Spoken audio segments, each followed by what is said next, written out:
ginasite siya ang mga declarations sa family, whether or not dira nahitabo sa Duterte Or Street even or sa katong- lain nga platform. Mm-mm. Ginasite man siya sa ICC. Kung ang uban gani, makita ninyo na naa siya sa decision mismo. Yes. Sa mga orders nila, makita nimo. Pero para sa ako, dili man na legal basis for the court to deny Yes. based on statements of relatives. Mm-mm. Dapat factual ka kung unsa makita nimo dito sa kaso or sa circumstances surrounding the case. Dito lang ka. Such as katong imong statement na nata sa Amsterdam bitaw nakita ta na ni take over ka sa live. That was also explicitly cited sa ilang decision, ma'am. Na nakita si Kitty o si R.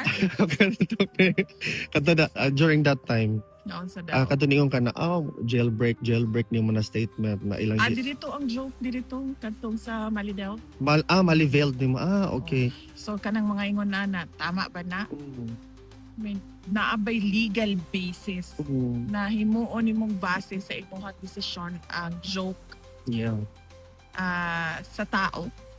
Diba? Ma'am, how about the Dili naman good. sorry, go ahead, ma'am. Sorry, dili naman good kana wala na nagadagan sa rason. Ang ilahang mga rason.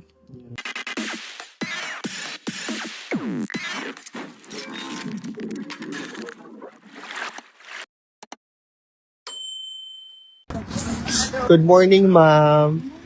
Ay, may hapon. May hapon, VP Inday. Kamusta? Kamusta ka? Okay lang. Did you know? Ikaw, kana, Okay na. you feel better? Better na, ma'am. Thank you. Priest, pabalo naman kaabot sa decision, no? Sa Oo. sa pretrial chamber. Yes. I think nag-prepare or nag-release na si Attorney Kaufman. Attorney Kaufman og statement. Ah. But, nag-andam po siya og social media card Okay. for the release. release, Yes, for okay. everyone who's asking us. Okay. And also, VP. But more than that,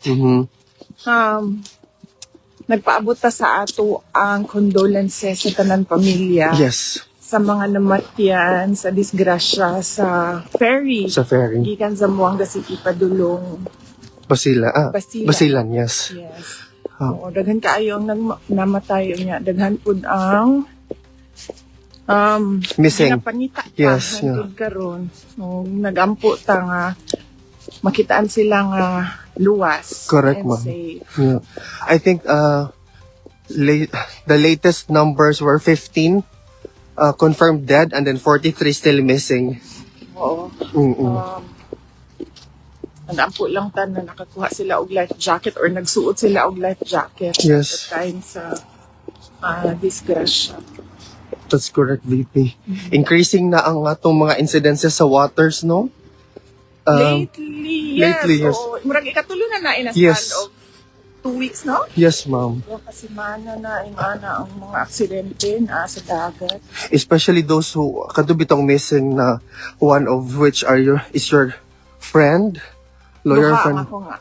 ako andito kaila. Mm. Katong mga taga Davao. Taga Davao mo ba? Duha ako ang kaila dito. Ang isa dito, abogado na ako dati when You're still mayor. mayor ko. First term na ako mayor. Si Attorney Anton Manzali. But so far for now, ma'am, search and rescue operation, wala pa gina-pinpoint kung sila, no? Nakuha na na-recover na ang 6. 6 na lang narigo. Oo. And then, nasalba ang usa, so 7. Unya, I think ginapangita pa ang uban. Oo ba? VP, how are you today? I'm okay. Are you ready for the whole week? Another week? Yes, oo. How do you find the weather, Pero, ma'am? I think I have to cut short my visit. So, explain ako kay PRD. Kinahanglan kong muli. Okay. Tungkol sa kadaghan sa namatay aning sa ferry. Sa ferry, ma'am. Yes. Although doon naman po mi satellite office sa Zamboanga City, nagstorya na po mi kaganina sa ilahang mga initial na response. especially sa families.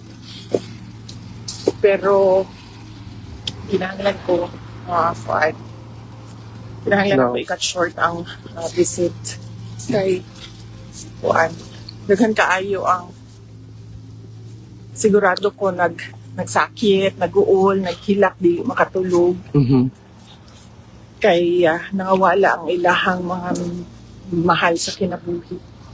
That's true, VP. How do you feel about the confirmation of charges hearing set on the 23rd, VP? I think part naman na siya sa process, no? Mhm. Madugay na nato na siya gihulat. Mm-hmm. So, ang family, wala pa mi nakadiscuss og statement. Mm-hmm. We should come out with a statement. Pero, unya na lang, namot siguro istoryahan. Musulod sa ako kay Yes, VP. former President Duterte. We all want to give our message to him na amidst all of this decision unfavorable to his defense, na we are still steadfast sa aming support on behalf of the millions of Filipinos, VP. I think, kabalo ka, Albino, sa kadugay na nimo nga gisundan ang kaso ni Hapit mo. President Duterte, angay na ka mag-eskwela og yoga. Hapit na siguro yun. mga online Oh, hapit na gid, VP. I'm looking for I'm looking into it na yun. Kay, Naghan naman siguro kaayong mga online programs karon sa law. but the last time you told me, Wala nakag-lawyer, may istorya. the last time, the last time you told me na I need to do it in the Philippines, how do you say that? Kung Context. nagplano ka nga mag-abogado sa Pilipinas, Then yes is the answer. Philippine school ang Ang ang dapat na kong studyhan. kuhaan og law degree. Thank you, VP, ha, Unya, for always. baka man mag-international lawyer din ka kay duol naman ka. Pohon, VP mo. Ang Ginoo na og ang panahon na gyud magkuan ana. See you later. See you later, VP, ha. Mabuhay ka. Juan. What's your ma'am, POV sa mga tao, mga Pilipino all over the world who actually come here sa Duterte Street to show their unwavering love and support? Personally, naku kayo ako ang pasalamat kay mahibalaan ni former President Duterte na daghan ang kasuporta kaniya na wala siya nakalimutan sa mga tao o daghan ang nag-aampo para sa iyaha. So para sa ako, ako kayo nakatapak sa iya. Kana mga short interviews na to, ma'am, did it by any chance directly or indirectly you think affected the case, or you as families gina-interview or whatnot? Ginasite siya ang mga declarations sa family, whether or not dira na hitabo sa Duterte Or Street even or sa katong- lain nga platform. Mm-mm. Ginasite man siya sa ICC. Kung ang uban gani, makita ninyo na naa siya sa decision mismo. Yes. Sa mga orders nila, makita nimo.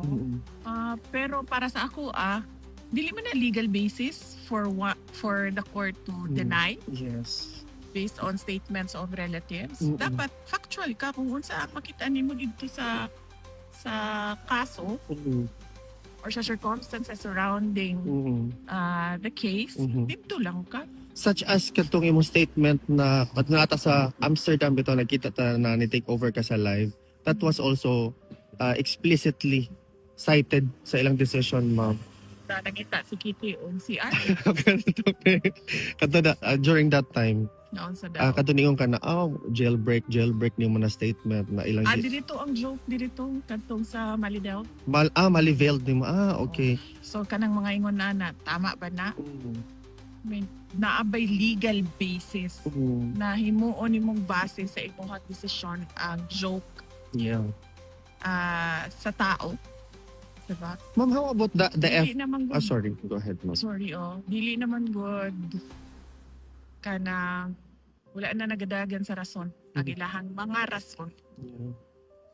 kung ano nakatinay sila o mga filings ni former President Duterte. How about mga efforts sa mga Filipinos, ma'am, voluntarily, such as the Tay Kami Naman campaign? How do you see these individual efforts na out from their own volition, they are trying to hopefully directly or indirectly help the former president with respect sa kaso niya, ma'am? So, di naman ko, di ba kadtong pangutanan ko about sa, and in fact, nag-pair naman ko. Anak ko, para lang dili masayang ang effort, paniguraduhon po sa mga tao na naa siya effect kay ang plano ato was i-file A siya. file. But right now, it will be filed as a petition. A separate Supreme petition sa Supreme Court, ma'am. Mo tong advice na ako una ato consult a lawyer para dili masayang ang effort sa mga tao and ang interest sa mga supporters ng pirma sa petition.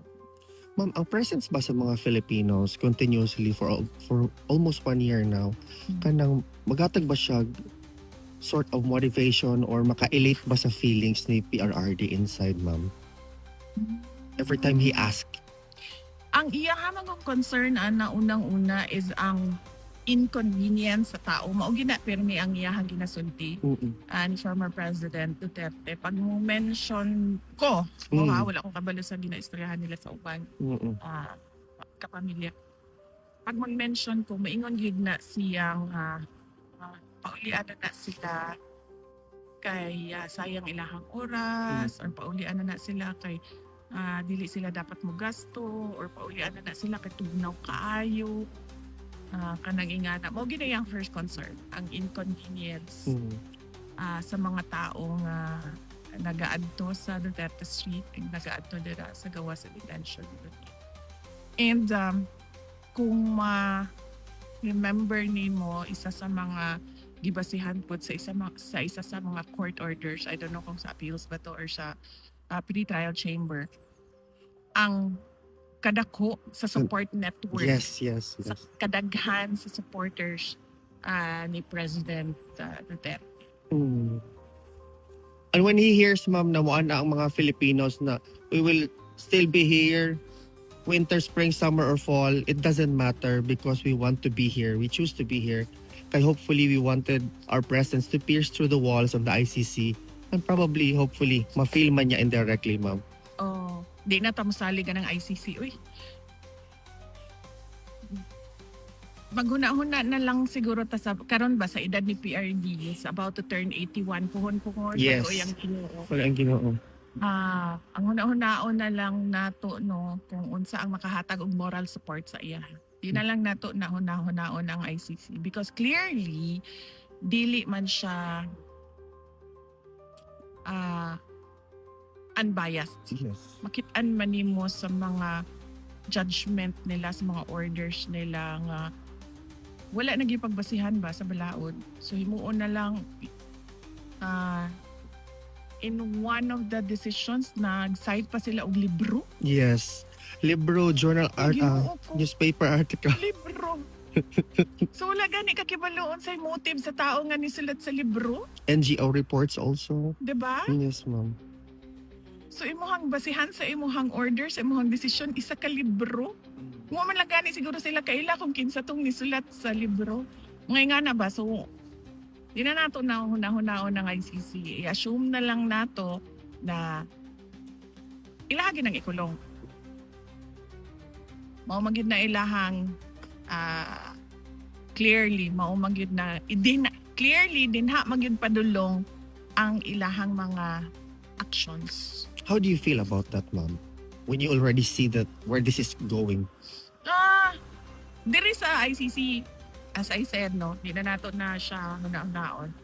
Kung na-prejudge na nila ang kaso ni Rodrigo Duterte, na-prejudge na po nato ang ICC as a biased political court, no? Dili siya court of justice.